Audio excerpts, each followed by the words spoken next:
네, 여러분 안녕하십니까? 이 아침에 우리 주님께서 우리들에게 생명 주신 거 감사하고 함께 말씀 시편에 있는 말씀 나누도록 하겠습니다. 오늘 나눌 말씀은 시편 37편입니다. 시편 37편.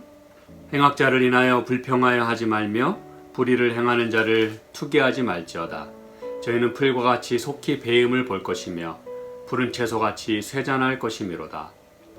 여호와를 의뢰하여 선을 행하라. 땅에 거하여 그의 성실로 식물을 삼을지어다. 또 여호와를 기뻐하라. 저가 내 마음의 소원을 이루어 주시리로다. 너의 길을 여호와께 맡기라. 저를 의지하면 저가 이루시고 내 의를 빛같이 나타내시며 내 공의를 정오의 빛같이 하시리로다. 여호와 앞에 잠잠하고 참아 기다리라. 자기 길이 형통하며 악한 꾀를 이루는 자를 인하여 불평하지 말지어다. 분을 그치고 노를 버리라. 불평하여 말라. 행악에 치우칠 뿐이라. 대저 행악하는 자는 끊어질 것이나 여호와를 기대하는 자는 땅을 차지하리로다. 잠시 후에 악인이 없어지리니 내가 그곳을 자세히 살필지라도 없으리로다. 오직 온유한 자는 땅을 차지하며 풍부한 화평으로 즐기리로다. 악인이 의인치기를 꾀하고 향하여 그 일을 가는도다. 주께서 저를 웃으시리니 그 날의 이름을 보시미로다. 악인이 칼을 빼고 활을 당기어 가난하고 궁핍한 자를 엎드러뜨리며 행위가 정직한 자를 죽이고자 하나 그 칼은 자기의 마음을 찌르고 그 활은 부러지리로다. 의인의 적은 소유가 많은 악인의 풍부함보다 승하도다. 악인의 팔은 부러지나 의인은 여호와께서 붙드시는도다. 여호와께서 완전한 자의 날을 아시니 저희 기업은 영원하리로다. 저희는 환난 때에 부끄럽지 아니하며 기근의 날에도 풍족하려니와 악인은 멸망하고 여호와의 원수는 어린 양의 기름같이 타서 연기되어 없어지리로다. 악인은 꾸고 갚지 아니하나 의인은 은혜를 베풀고 주는도다. 주의 복을 받은 자는 땅을 차지하고 주의 저주를 받은 자는 끊어지리로다. 여호와께서 사람의 걸음을 정하시고 그 길을 기뻐하시나니 저는 넘어지나 아주 엎드러지지 아니함은 여호와께서 손으로 붙드심이로다. 내가 어려서부터 늙기까지 의인이 버림을 당하거나 그 자손이 걸식함을 보지 못하였도다. 저는 종일토록 은혜를 베풀고 꾸어주니 그 자손이 복을 받는도다. 악에서 떠나 선을 행하라. 그리하면 영영이 거하리니 여호와께서 공의를 사랑하시고 그 성도를 버리지 아니하심이로다. 저희는 영영이 보호를 받으나 악인의 자손은 끊어지리로다. 의인이 땅을 차지하며 거기 영영이 거하리로다. 의인의 입은 지혜를 말하고 그 혀는 공의를 이루며 그 마음에는 하나님의 법이 있으니 그 걸음에 실족함이 없으리로다. 악인이 의인을 엿보아 살해할 기회를 찾으나 여호와는 저를 그 손에 버려두지 아니하시고 재판 때에도 정죄치 아니하시리로다. 여호와를 바라고 그 도를 지키라. 그리하면 너를 들어 땅을 차지하게 하실 것이라. 악인이 끊어질 때에 내가 목도하리로다. 내가 악인의 큰 세력을 본즉 그 본토에 선 푸른 나무의 무성함 같으나 사람이 지날 때에 저가 없어졌으니 내가 찾아도 발견치 못하였도다. 완전한 사람을 살피고 정직한 자를 볼지어다. 화평한 자의 결국은 평안이로다. 범죄자들은 함께 멸망하리니 악인의 결국은 끊어질 것이나 의인의 구원은 여호와께 있으니 그는 환난 때에 저희 산성이시로다. 여호와께서 저희를 도와 건지시되 악인에게서 건져 구원하심은 그를 의지한 연고로다. 아멘. 네, 이 시편 37편은 여러분이 긴 절을 함께 읽으셨는데 한눈에 아마 딱 들어오는 것들이 있을 것입니다. 그렇죠? 여러분이 느끼셨겠지만 37편은 지혜의 시로 그렇게 알려져 있습니다. 그런데 여기 여러분이 아주 극명한 대조를 보이는 그 개념을 찾으시게 될 것입니다. 그렇죠? 그것은 바로 악인과 의인입니다.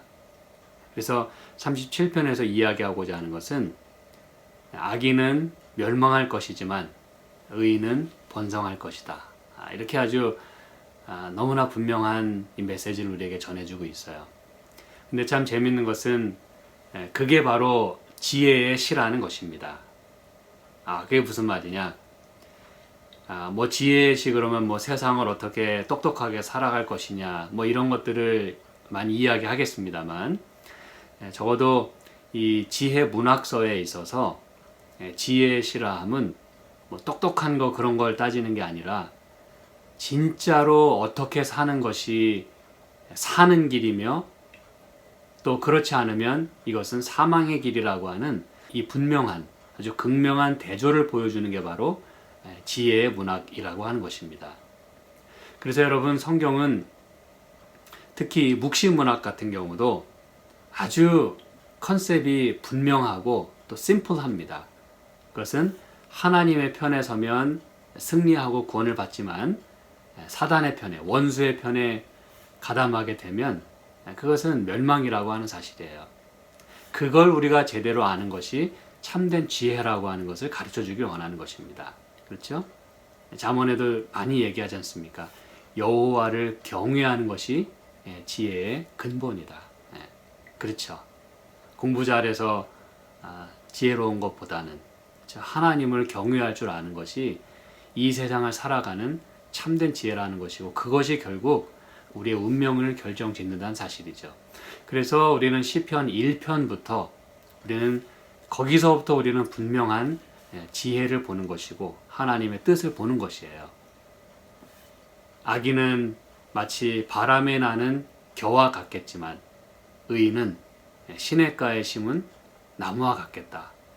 그래서 여러분, 악인은 꼴찌 인생을 살겠지만 의인은 머리가 되는 삶을 살겠다. 결국 남느냐 멸망하느냐, 이 두 가지를 아주 분명히 보여주고 있어요. 그래서 저와 여러분이 이 시편 37편을 통해서 이 사실을 분명히 다시 한번 인식하고 내가 어떠한 길을 걸어가야 될 것인지를 여러분이 마음에 생각하시고 또 묵상하고 결심하시게 된다면 오늘 여러분이 하나님이 주시고자 하시는 충분한 지혜를 우리가 얻게 된다는 것입니다. 현재 제 생각에는 이 37편이 매우 또 내용도 있고 또 중요한 말씀들도 있고, 그래서 오늘과 내일 악인과 의인의 그런 특징과 최후의 모습, 그런 것들을 보고 또 세 번째 날에는 정말 우리가 하나님 주시는 이 말씀 가지고 또 깊은 그런 은혜의 말씀을 나누기를 현재는 원합니다. 오늘은 그래서 이 여러분이 악인과 의인의 분명한 이 대조를 보셨는데, 악인의 이곳에서의 그 보여지는 특징과 그리고 그 최후 결말은 어떤 것인가를 성경 말씀을 통해서 분명히 확인하는 시간을 갖기를 원합니다.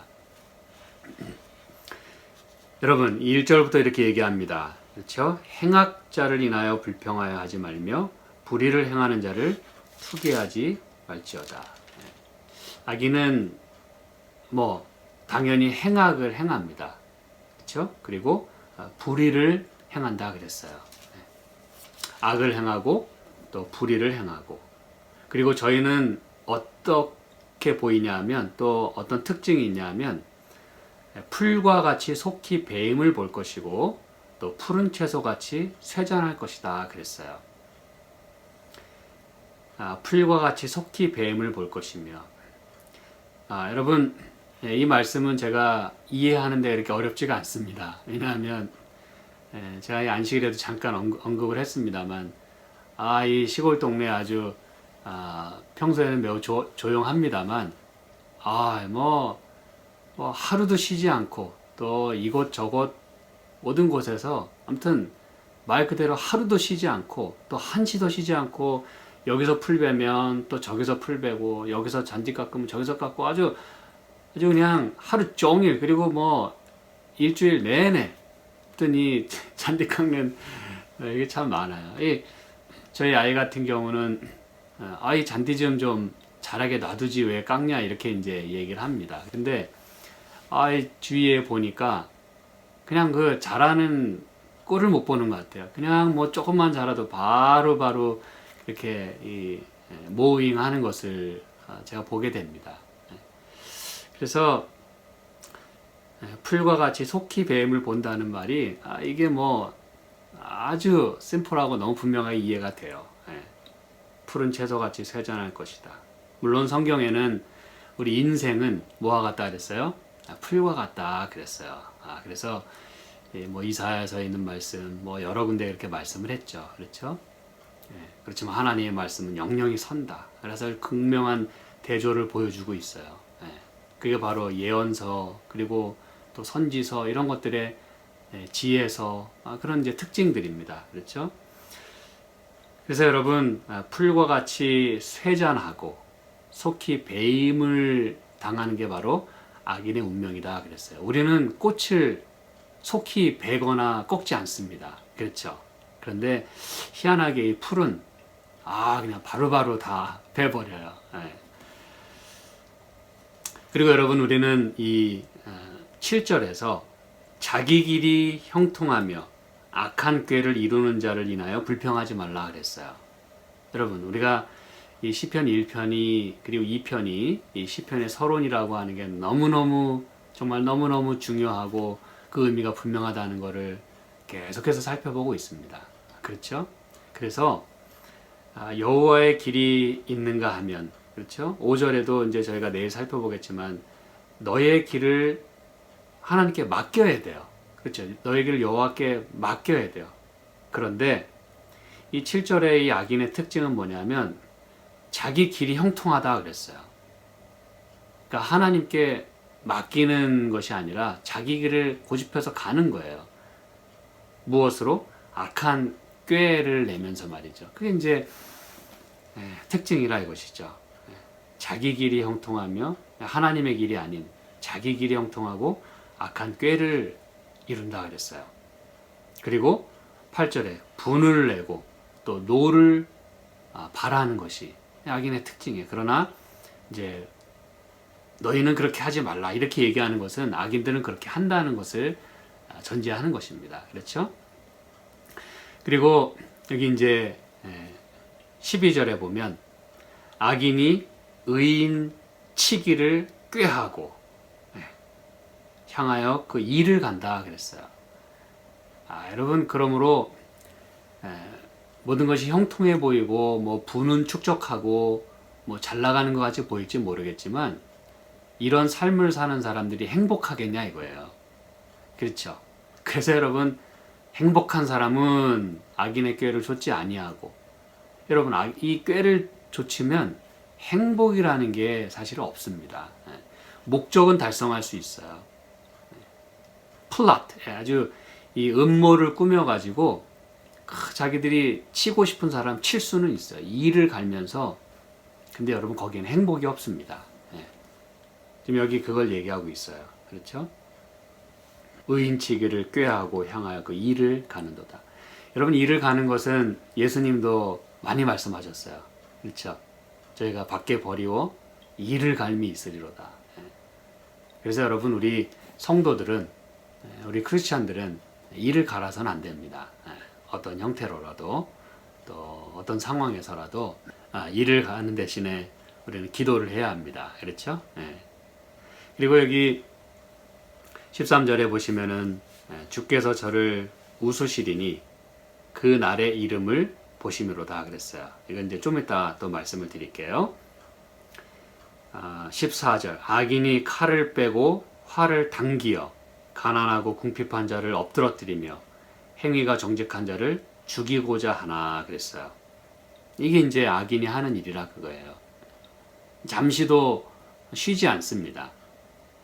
뭘 쉬지 않아요? 칼을 빼고 활을 당기고, 그렇죠? 가난하고 궁핍한 자를 엎드러뜨리고, 행위가 정직한 자를 시기하는 거예요. 꼴 보기 싫은 거죠, 그렇죠? 죽이고자 하나. 15절 그 칼은 자기의 마음을 찌르고 그 활은 부러지리로다.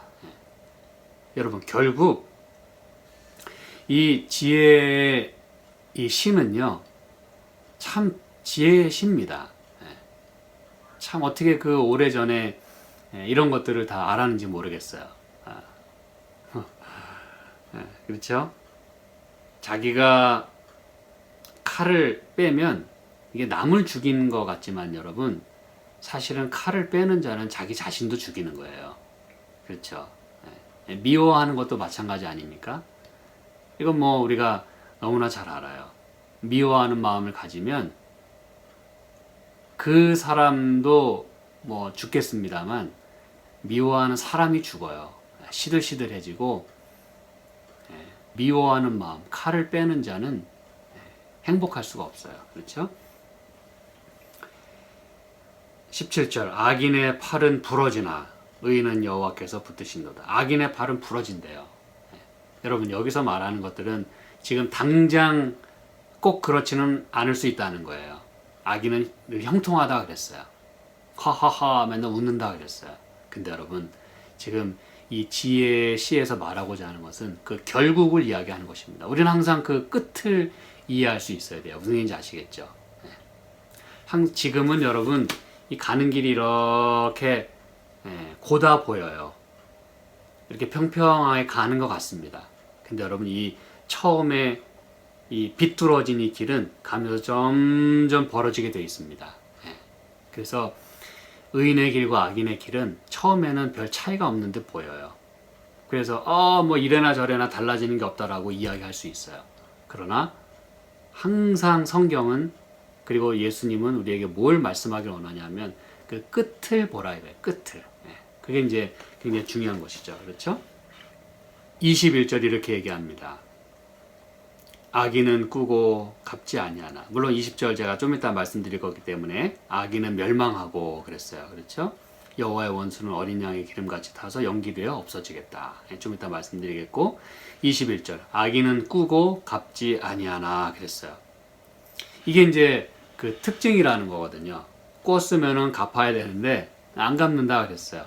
근데 여러분 안 갚는 거는 뭐 기본 특징일지 모르겠습니다만 여기서 말하는 것은 못 갚는다는 것이에요. 못 갚는다. 이게 무슨 말일까요? 늘 꾸는 인생을 산다 이거예요. 여러분 무슨 얘기인지 아시겠죠? 악인은 꾸고 갚지 아니하나. 이것은 늘 꾸는 인생을 살 수밖에 없을 뿐 아니라 결과적으로는 갚지 못하는 그런 지경까지 간다 이것이에요.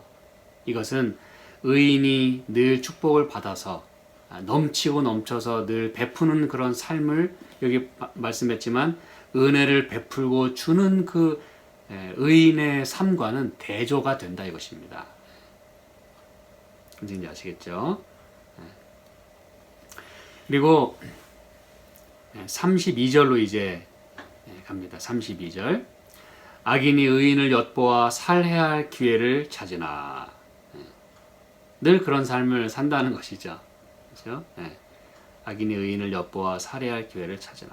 그래서 여러분 우리가 의인이라도 그렇죠? 우리가 현재 구원받은 죄인이 이제 의인인데 이제 우리가 하나님께 이렇게 의인이라고 불리우게 되는데 우리가 조금이라도 남을 미워하고 또 상대방이 안 되기를 바라고 또 이렇게 뭔가 해를 끼치기 위해서 생각하고 노력하고 어떤 행동으로 옮기게 된다면 여러분 그것은 그게 의인의 삶이 아닙니다. 여러분 악인이 그렇다 그랬어요. 그렇죠? 그리고 35절 내가 악인의 큰 세력을 본즉 그 본토에 선 푸른 나무의 무성함 같으나. 지금은 그렇게 보일 수 있어요. 세력도 크고 그리고 잘 나가요. 사람들의 그 이목도 이렇게 받고 그렇게 부러워하고 박수치는 그런 삶으로 보일 수 있습니다. 그러나 36절 사람이 지날 때에 저가 없어졌으니 내가 찾아도 발견치 못하였도다 그랬어요. 흔적조차 보이지 않게 된다는 것이죠. 결과적으로. 그리고 38절 범죄자들은 함께 멸망하리니 악인의 결국은 끊어질 것이다 라고 이야기를 합니다. 여러분 그래서 지금 여러분이 이 악인의 특징들을 살펴보게 되었어요. 어떠한 삶을 사는 게 악인의 그런 삶인지. 혹시 저와 여러분이 이 중에 하나라도 걸리게 된다면 오늘부터라도 바꾸셔야 합니다. 그렇죠?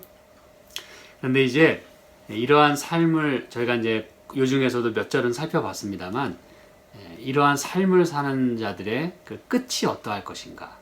시편 1편에서는 바람의 겨와 같이 날아가고, 그렇죠? 다시는 그걸 찾아볼 수 없다. 이렇게 이제 말씀하지 않습니까?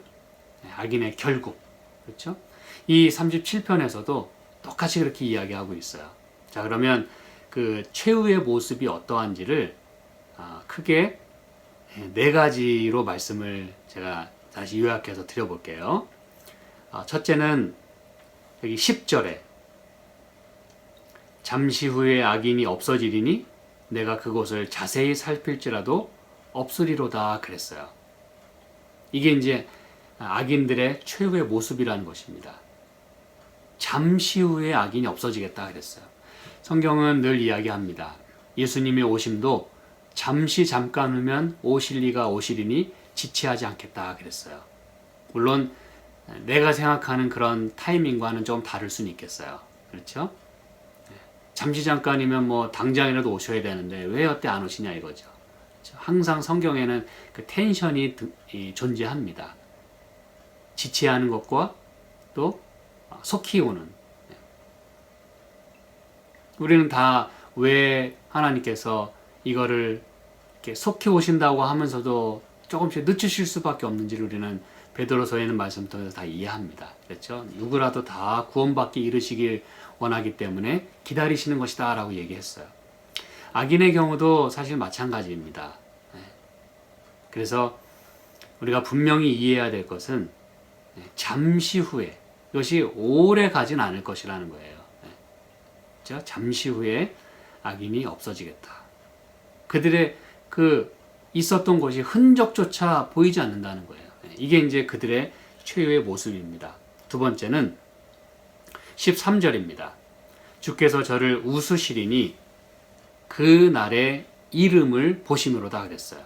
여러분, 여기서 주께서 저를 웃으신다고 하는 이것이 우리는 이 표현을 어디서 보지 않았습니까? 시편 2편에서. 그렇죠. 하나님께서 저희를 보고 웃으신다 그랬어요. 그리고 비웃으신다 그랬어요.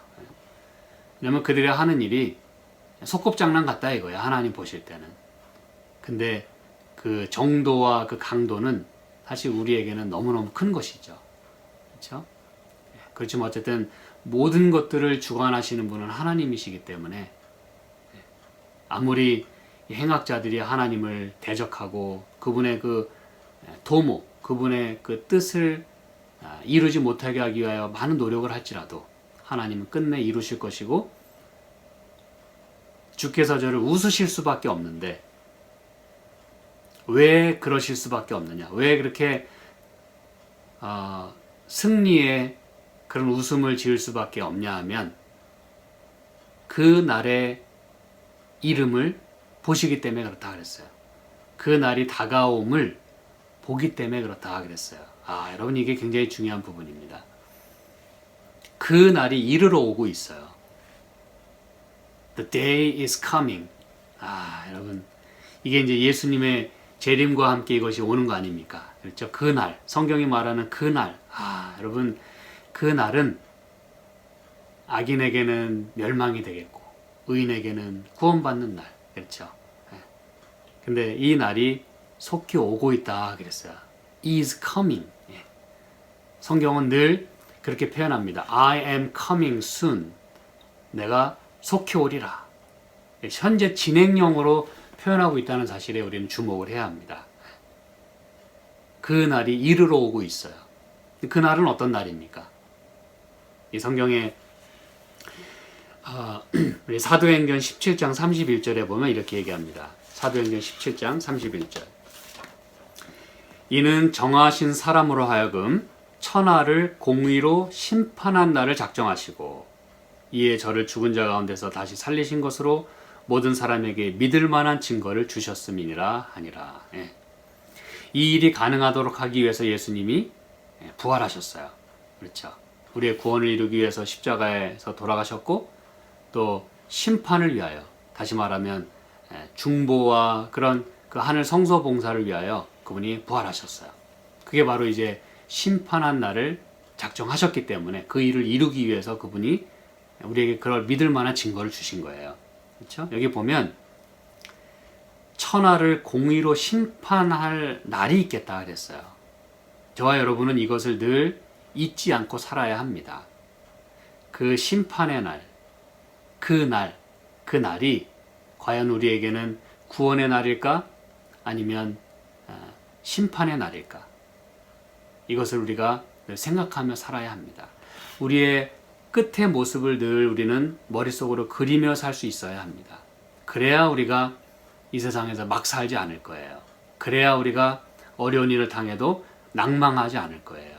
그래야 우리가 힘들어도 우리의 눈을 거기에 맞춰서 흔들리지 않고 곁길로 가지 않는 삶을 살게 될 것입니다.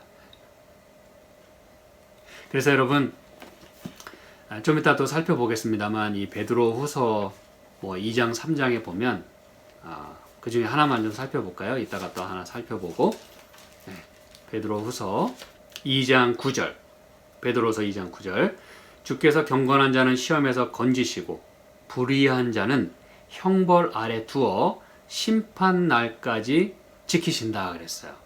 여기도 심판 날이 있고, 그리고 그때까지는 기다릴 수밖에 없다라고 이야기하는 거예요. 불의가 가득할 수밖에 없고 죄악의 잔이 찰 수밖에 없어요. 그러나 때가 되면, 그날이 지금 이르러 오고 있어요. 그러나 때가 되면 성경에 말씀한 대로, 성경이 약속한 대로 분명한 심판이 있게 될 것입니다. 이건 동시에 뭘 말해주고 있냐면, 동시에 여러분이 꼭 기억하셔야 될 것은, 그리고 많은 사람들이 천국과 지옥 또 영원 불멸에 대한 많은 오해와 참 이 엉뚱한 것을 믿고 살아가고 있습니다만, 성경은 분명히 이야기합니다. 바로 천국과 지옥에 가는 것이 아니라 분명히 성경에 말씀했죠. 심판의 날이 있겠다 그랬어요.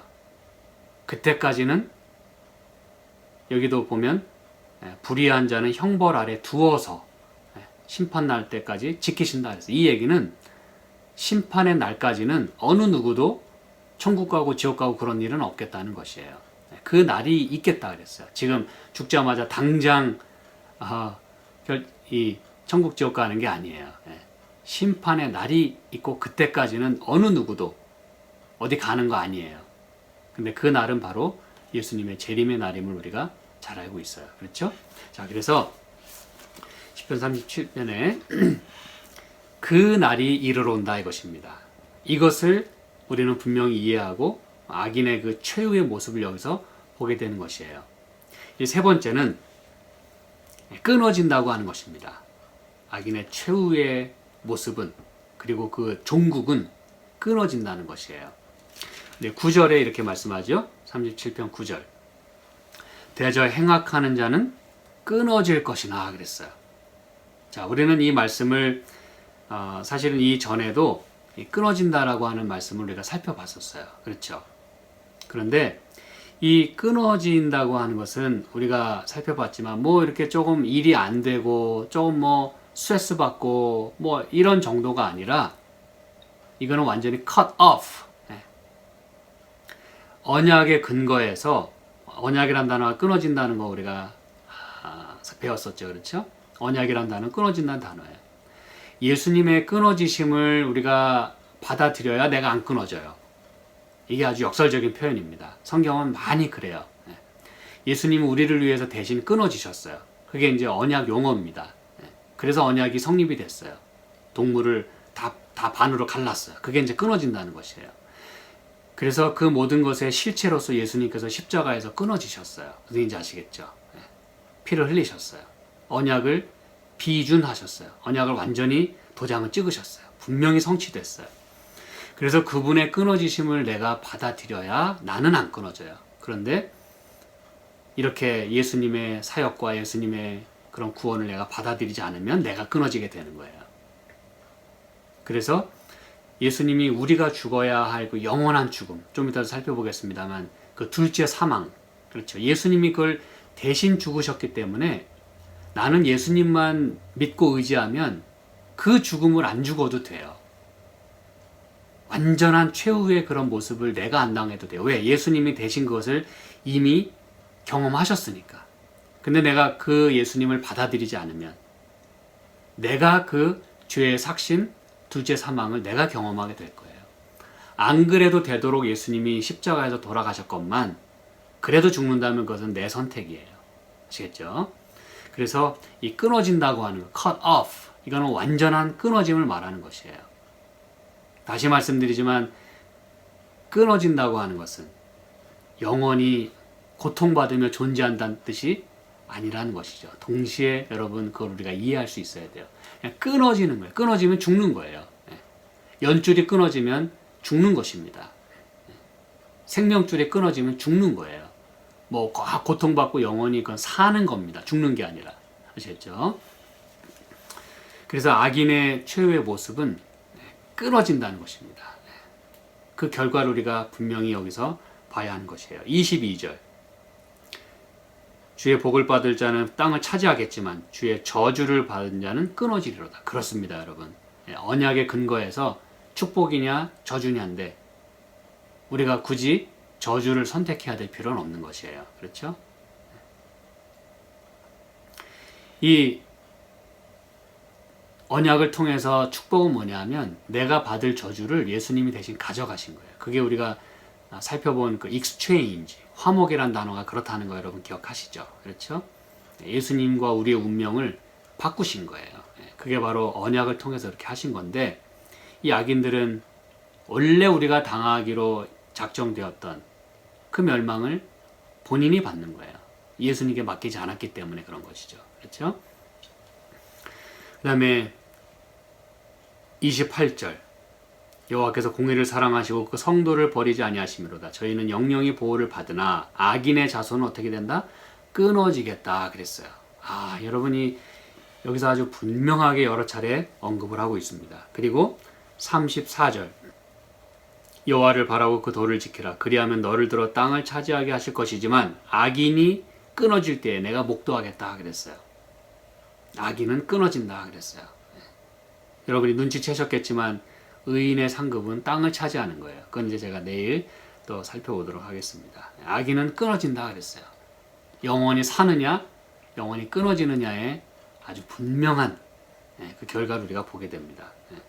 38절 범죄자들은 함께 멸망하리니 악인의 결국은 끊어질 것이나 그랬어요. 여기서 아주 못을 박습니다. 악인의 결국은 끊어질 것이나. 자, 그럼 여러분 이렇게 끊어지는 삶을 이제 결과적으로 받게 될 텐데 이런 끊어지는 결국을 그들이 받게 될 텐데 그 모습을 성경은요 이제 마지막으로 살펴볼 것은 20절에 있는 말씀을 통해서 아주 모든 것들을 함축해서 요약해서 결론적으로 이야기합니다. 20절에 뭐라고 했죠?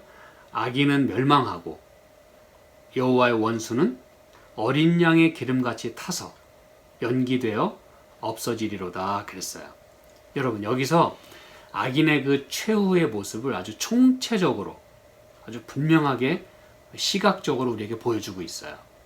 근데 여러분 이 말씀이 어디서 좀 많이 이렇게 보고 들었던 말씀 아닙니까? 그렇죠? 어린 양이 나오고 원수가 나오고 멸망이 나오면서 타서 연기되어 없어지겠다 그랬어요. 여러분 분명히 이해하셔야 될 것은 연기되어서 타서 없어지는 것은요 둘 중에 하나입니다. 물론 뭐 다른 여러 소소한 것이 있을 수 있겠습니다만 아주 중요한 굉장히 중요한 컨셉 두 가지는 이것입니다. 하나는 어린 양이 속죄 제물로 그렇죠? 번제 제물로 이렇게 타서 없어지는 거예요. 그 기름이 타는 것입니다. 왜냐하면 기름은 이 양의 가장 초이스 파트이기 때문에 그래요. 가장 아주 값진 곳이고 비싼 곳이고 그리고 그 아주 제일 귀한 곳이에요. 그런데 그 기름이 타는 거예요. 그리고 그 기름은 없어질 때까지 다 태웁니다. 성경에 이 제물을 드릴 때 말이죠. 그리고 두 번째는 악인이 타서 없어지는 것입니다. 제 얘기 들으셨죠? 두 가지 중에 하나입니다. 하나는 어린 양이 이 제물로 태워서 없어지느냐, 아니면 악인이 불에 타서 없어지느냐, 둘 중에 하나입니다. 그러면 이제 여러분이 이게 무슨 이야기인지를 이해를 하시게 될 것이에요. 제가 찾지는 않겠습니다만 이 뭐 유다서 또 창세기 이런 데 보면 뭐 이사야서, 이 악인은요 여러 군데 묘사가 돼 있어요. 타서 없어진다 그랬어요. 더군다나 이 소돔과 고모라 성 있지 않습니까? 그렇죠?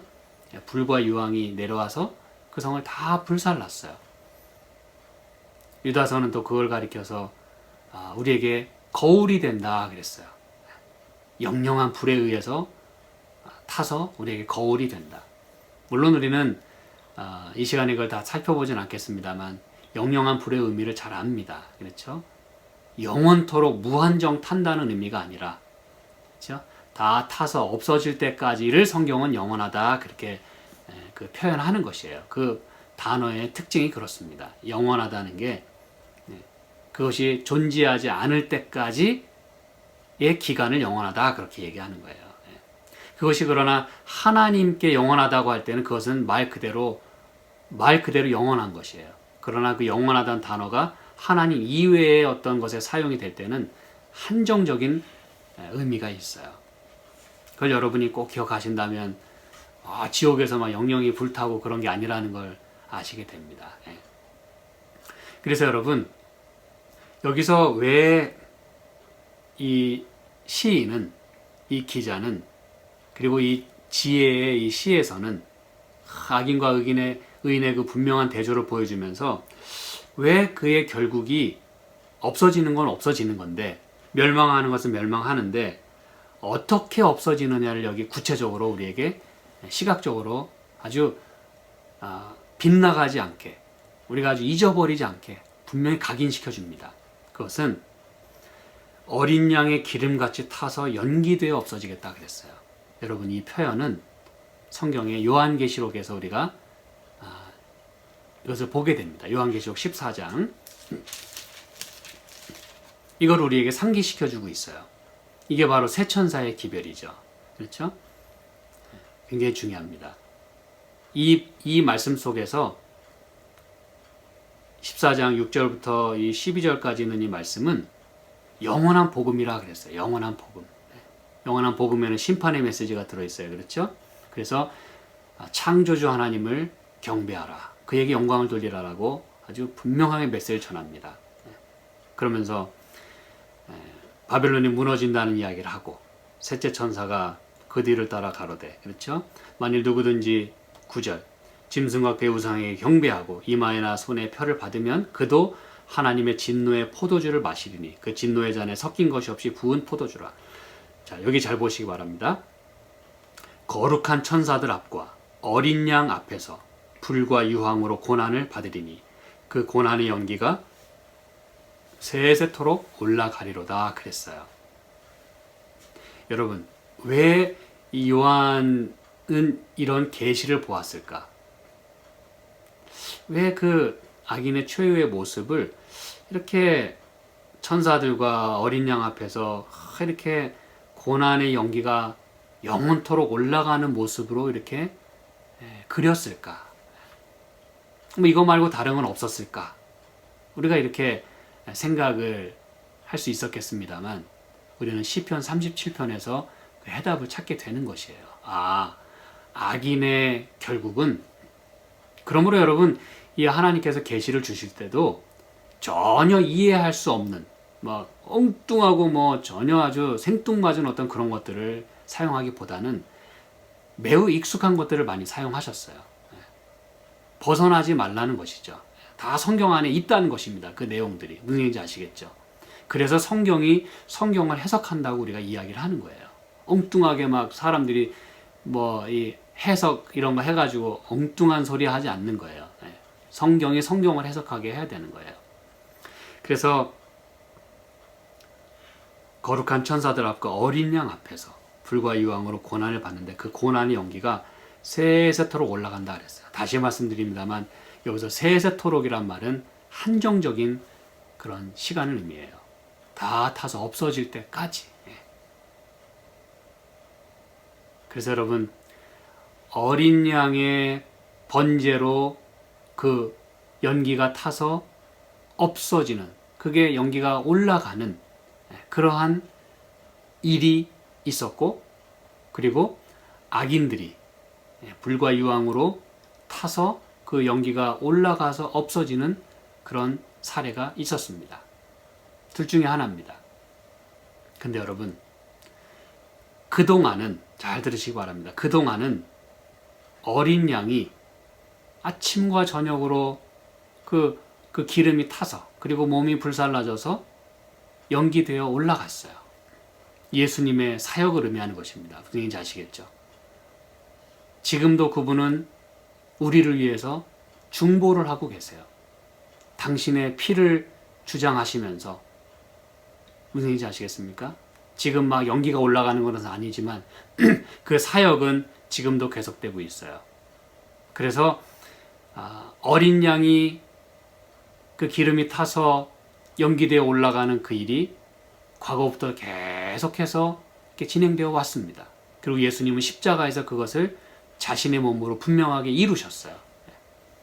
근데 여러분, 이것을 거절하는 자들은 하나님의 말씀에 불순종하고, 이런 하나님께서 주시는 메시지를 받고 이런 하나님을 경배하는 그 하나님의 인을 받지 않는 사람들은, 여러분, 굉장히 중요한 부분입니다.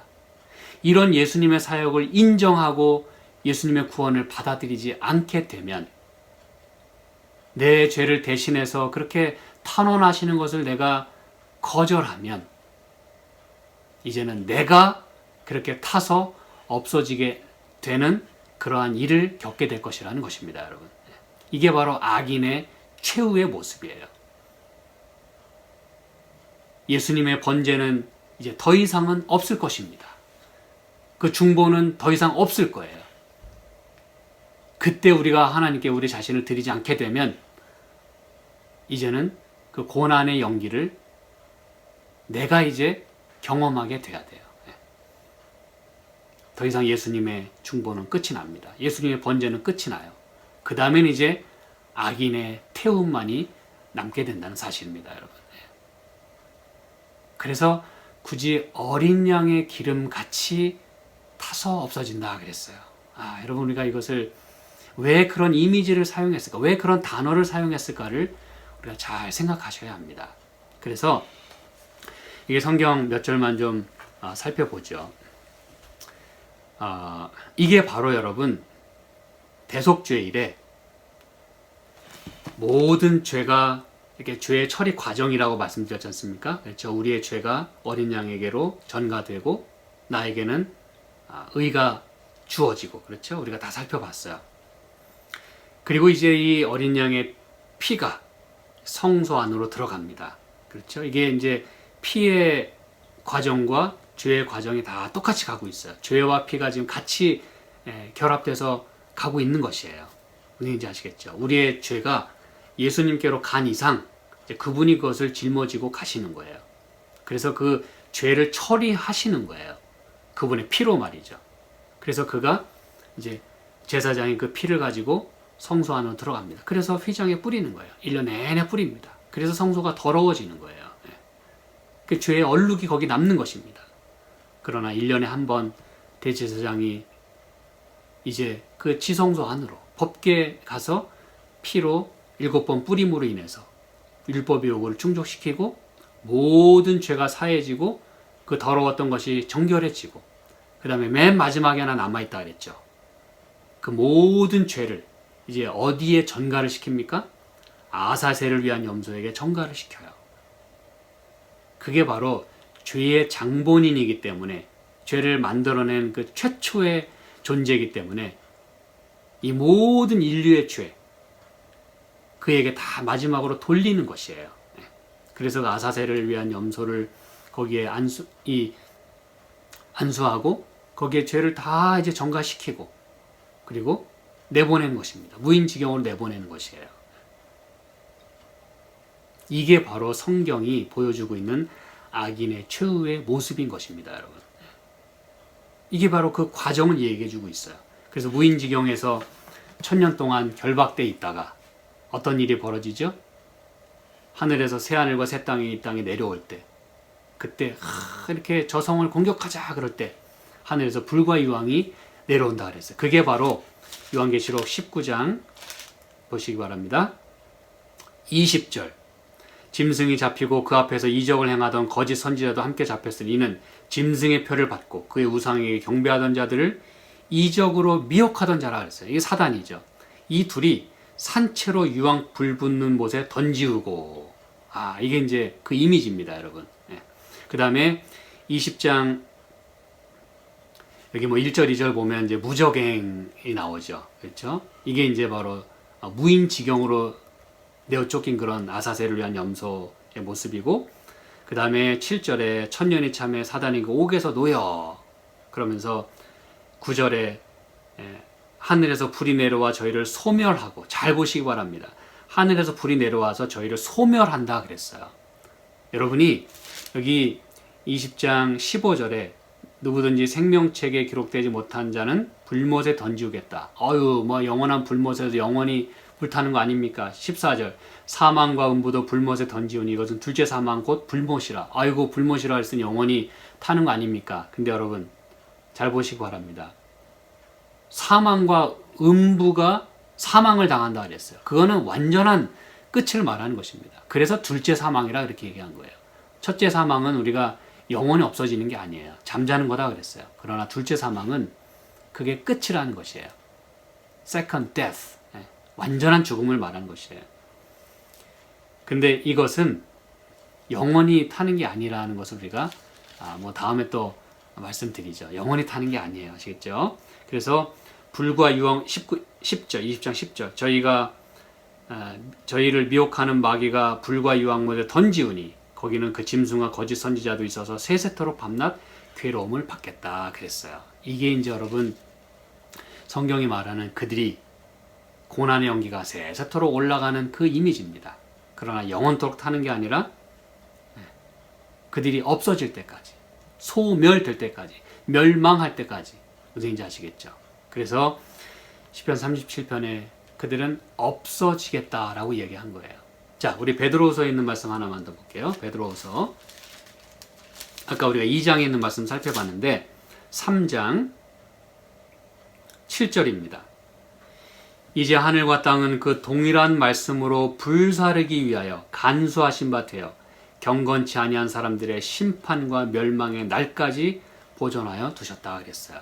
그래서 여러분, 멸망과 심판의 날이 이르게 되면 그때 이제 불사르게 되는 그런 최후의 멸망을 당하게 될 것이라고 이야기하는 것입니다.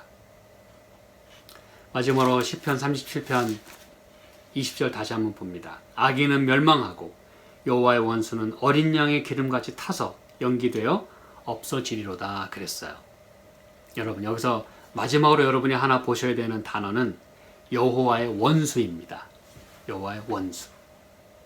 여러분, 이 원수는 창세기 3장 15절에 나오는 바로 그 원수입니다. 여러분, 이게 무슨 얘기입니까? 창세기 3장 15절에 내가 너로 여자와 원수가 되게 하고, 바로 그 원수. 다시 말하면 옛뱀, 곧 마귀라고도 하고 사단이라고 하는 온 천하를 꿰는 자, 용. 그 원수가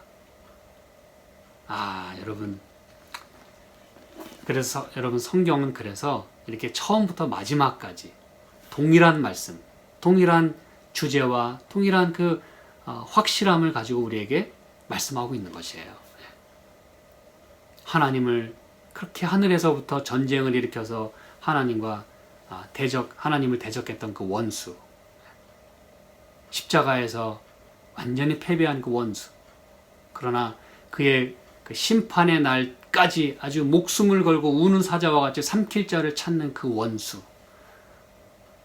그러나 여러분, 아무리 그가 삼킬 자를 찾아서 삼키고 괴롭히고 환난을 초래하고 고통을 가하고 핍박하고 한다 할지라도 의인은 결국 땅을 차지하게 될 것이지만 악인의 최후의 모습은 멸망하겠는데 어린 양의 기름같이 타서 연기되어 없어지겠다 그랬어요.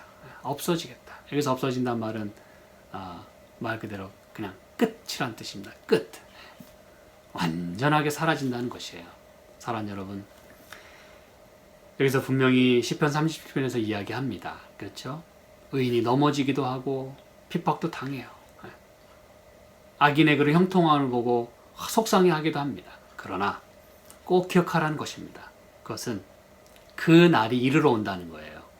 그리고 그들의 끝은 끊어지는 것이고 그들의 끝은 하나님의 그 구원의 사역을 거절한 결과로 영원한 그런 죽음을 가져오게 된다는 것을 저와 여러분이 잊지 않는 가운데 오늘 저와 여러분이 내 길을 고집하고 내 꾀를 쫓아 살아갈 것인가, 아니면 하나님의 말씀에 순종하면서 하나님의 길을 걸어가서 의인의 길을 걸어가서 마침내 구원받는 그런 길을 우리가 걸어갈 것인가, 저와 여러분의 선택입니다.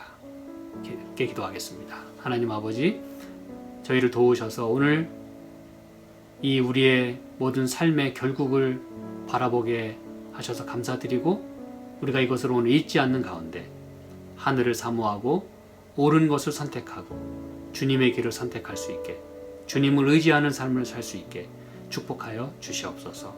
예수님의 이름으로 기도합니다. 아멘.